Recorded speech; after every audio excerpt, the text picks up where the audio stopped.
नमस्कार साथियों। 69,000 शिक्षक भर्ती मामले में आज सोशल मीडिया, व्हाट्सएप और यूट्यूब पर एक लिखित सबमिशन तेजी से वायरल हो रहा है, जो वरिष्ठ अधिवक्ता द्वारा न्यायालय के समक्ष प्रस्तुत किए गए एक लिखित तर्कों और मांगों का विवरण बताया जा रहा है। आज हम इस वायरल लिखित सबमिशन के सभी प्रमुख बिंदुओं को सरल भाषा में समझेंगे और यह भी जानेंगे कि इनमें कौन से बिंदु एससी ओबीसी अभ्यर्थियों के पक्ष में, कौन से यूआर सामान्य वर्ग एवं चयनित अभ्यर्थियों के पक्ष में है तथा किन बिंदुओं में शिक्षा मित्रों और बीएड अभ्यर्थियों से संबंधित मांगे रखी गई हैं। सबसे पहले लिखित सबमिशन में यह कहा गया है कि इस मामले में विभिन्न पक्षों की मांगे एक दूसरे से भिन्न है और कई स्थानों पर विरोधाभासी हैं।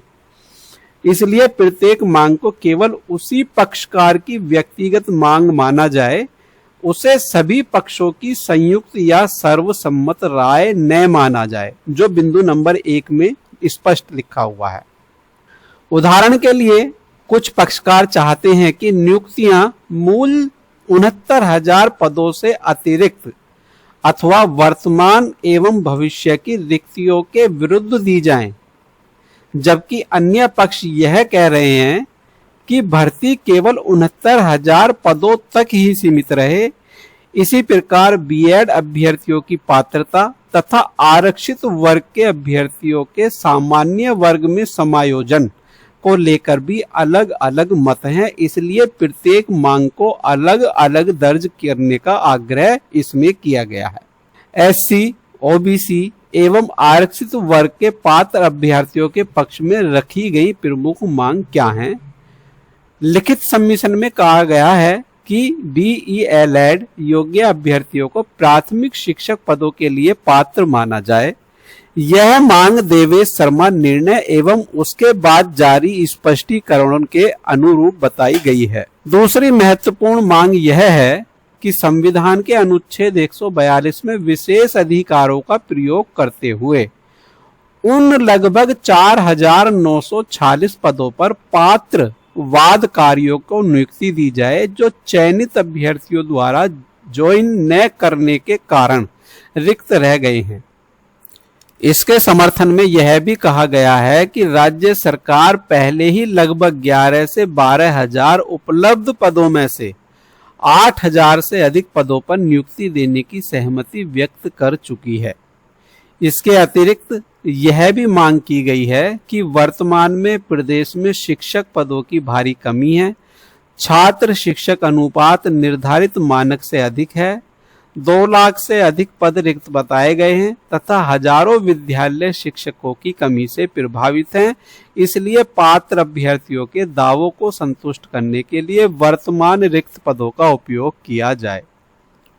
यदि सर्वोच्च न्यायालय इन मांगों को स्वीकार करता है तो इसका लाभ विशेष रूप से उन पात्र अभ्यर्थियों को मिल सकता है जो आरक्षण व्यवस्था के सही अनुपालन, संशोधित चयन सूची अथवा अतिरिक्त रिक्तियों के आधार पर नियुक्ति की मांग कर रहे हैं। सोशल मीडिया पर इन मांगों में विशेष रूप से एससी, ओबीसी एवं अन्य पात्र आरक्षित वर्ग के अभ्यर्थियों के पक्ष का प्रमुख आधार बताया जा रहा है। शिक्षा मित्रों के संबंध में रखी गई मांगे क्या हैं? लिखित सबमिशन में आनंद कुमार यादव निर्णय का पालन करने की मांग की गई है। इसके अनुसार पात्र शिक्षा मित्रों को अगली शिक्षक भर्ती में आयु सीमा में छूट तथा उनके अनुभव के आधार पर वेटेज दिया जाए। इसी प्रकार कहा गया है कि संशोधित चयन सूची में जुड़े विवादों का अंतिम निस्तारण होने तक मूल मेरिट प्रक्रिया में चयनित अभ्यर्थियों की यथास्थिति बनाए रखी जाए तथा उन्हें विशेष कानूनी संरक्षण दिया जाए। इसके बाद सूबेदार सिंह निर्णय को प्रभावी ढंग से लागू करने की मांग रखी गई है। इसमें कहा गया है कि जिन सहायक अध्यापक पदों को शिक्षा मित्रों की संख्या के कारण रोका गया था, उनका भी उचित हिसाब रखा जाए। इसके बाद एटीआरए 2019 के संबंध में यह कहा गया है कि परीक्षा के बाद न्यूनतम योग्यता अंक बढ़ा देने से उनके शिक्षा मित्र प्रभावित हुए हैं। इसलिए उनकी कठिनाई का समाधान किया जाए तथा भविष्य की भर्ती में न्यायालय के समक्ष दिए गए आश्वासन के अनुसार उन्हें प्राथमिकता दी जाए। अगले बिंदु में यह भी मांग रखी गई है कि पात्र शिक्षा मित्रों को भविष्य की भर्ती में अनुभव का लाभ, आयु में छूट तथा पूर्व न्यायिक निर्णयों में दिए गए संरक्षण का पूरा लाभ दिया जाए। साथ ही रिक्त पदों पर शीघ्र भर्ती प्रारंभ की जाए, लेकिन न्यायालयों द्वारा दिए गए सभी आश्वासनों एवं संरक्षणों का पालन भी सुनिश्चित किया जाए। आगे यूआर एवं पहले से चयनित अभ्यर्थियों के पक्ष में महत्वपूर्ण बिंदु क्या हैं? लिखित सबमिशन का सबसे महत्वपूर्ण पक्ष यह है कि इसमें उन अभ्यर्थियों के संरक्षण की मांग की गई है जो पहले से चयनित होकर सेवा कर रहे हैं। सबसे पहले यह कहा गया है कि संशोधित चयन सूची से जुड़े विवाद का अंतिम निर्णय होने तक मूल मेरिट के आधार पर चयनित अभ्यर्थियों की स्थिति यथावत रखी जाए और उन्हें विशेष कानूनी संरक्षण दिया जाए, यानी कि उन्हें बिल्कुल भी बाहर न निकाला जाए। इसके बाद बीएड अभ्यर्थियों को 2 श्रेणी में विभाजित किया गया है। अब बीएड अभ्यर्थियों को जो 2 श्रेणी में विभाजित किया गया है, पहली श्रेणी में वे बीएड अभ्यर्थी हैं जिनकी नियुक्ति कभी अंतिम रूप नहीं ले सकी और जो शुरू से ही न्यायालय के अंतिम निर्णय पर निर्भर रही। ऐसे अभ्यर्थियों के संबंध में कहा गया है कि जहां देवेश शर्मा निर्णय लागू होता है वहां उन्हें चयन से बाहर रखा जाए। दूसरी श्रेणी में वे बीएड अभ्यर्थी हैं जो वर्ष 2020 से लगातार सेवा कर रहे हैं तथा जिन्हें न्यायालय का अंतरिम या अंतिम संरक्षण प्राप्त है। लिखित सबमिशन में स्पष्ट रूप से मांग की गई है कि ऐसे अभ्यर्थियों की सेवा सुरक्षित रखी जाए और उन्हें न्यायिक संरक्षण मिलता रहे। कहने का मतलब यह है, जो बीएड अभ्यर्थी इस समय लड़ाई लड़ रहे हैं, हाई कोर्ट की सिंगल बेंच, डबल बेंच और सुप्रीम कोर्ट तक लड़ाई लड़ी है, अब उनको इससे बाहर रखने के बारे में भी कहा गया है और जो नियुक्ति होके नौकरी कर रहे हैं उनके संरक्षण की इसमें बात कही गई है। इस लिखित सबमिशन में केवल आरक्षित वर्ग या केवल सामान्य वर्ग का पक्ष नहीं रखा गया, बल्कि अलग अलग श्रेणियों के अभ्यर्थियों के लिए अलग अलग मांगे प्रस्तुत की गई हैं।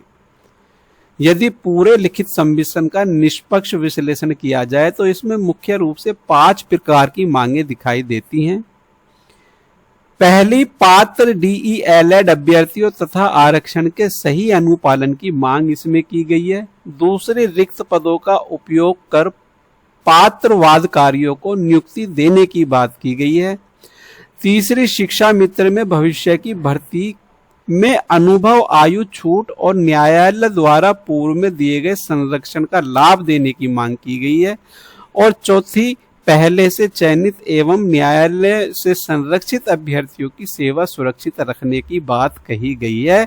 और 5वीं मांग, जिन बीएड अभ्यर्थियों की नियुक्ति कभी अंतिम नहीं हुई और जो पूरी तरह मुकदमे के परिणाम पर निर्भर थी, उनके संबंध में देवेश शर्मा निर्णय लागू करने की बात कही गई है।